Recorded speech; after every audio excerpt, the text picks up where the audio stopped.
The qualities of chaste women, from the Skanda Purana. A conversation took place between Saunaka Rsi and Suta Gosvami. Saunaka Rsi said, "I would like you to talk about the characteristics of chaste women."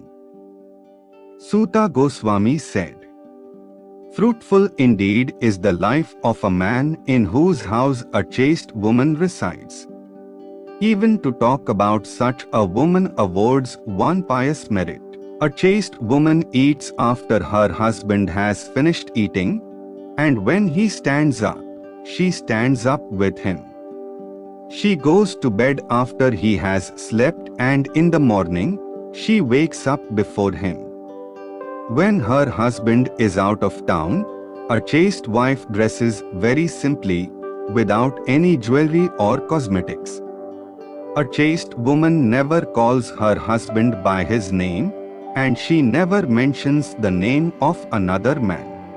When her husband says, 'Do this,' she replies, 'My lord, rest assured that it is already as good as done.'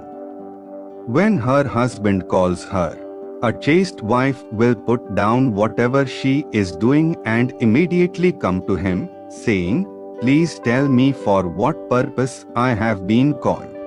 A chaste woman will eat the remnants of her husband's food. She will never attend a marriage or other social function without her husband. When her husband is asleep or absorbed in doing something, she will never disturb him. When she has her monthly period, a chaste woman will not even come before her husband or have her voice heard by him. A chaste woman will never speak to a woman who is critical of her husband. She will never bathe naked. She will never exhibit boldness, except during sexual dalliance. She will always show interest in whatever is of interest to her husband. The vow of a chaste woman, and her highest virtue, is that she never disobeys the order of her husband. A chaste woman never gives up her husband, even if he is impotent, miserly, ill, senile, or invalid.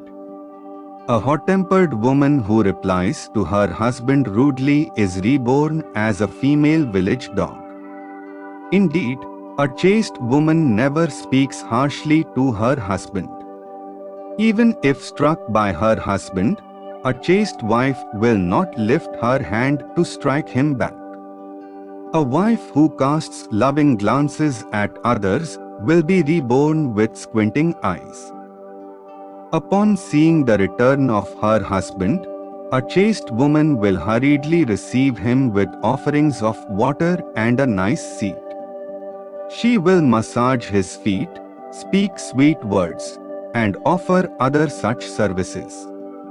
A father gives one little, a brother gives one little, and a son gives one little, but a husband gives a woman much.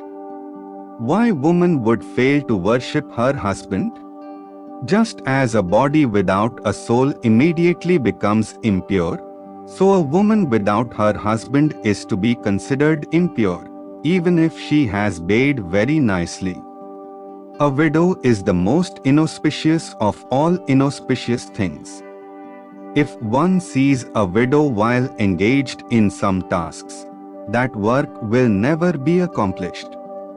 A woman who burns her body along with the body of her deceased husband achieves the merit of performing a horse sacrifice with each step she takes to the crematorium.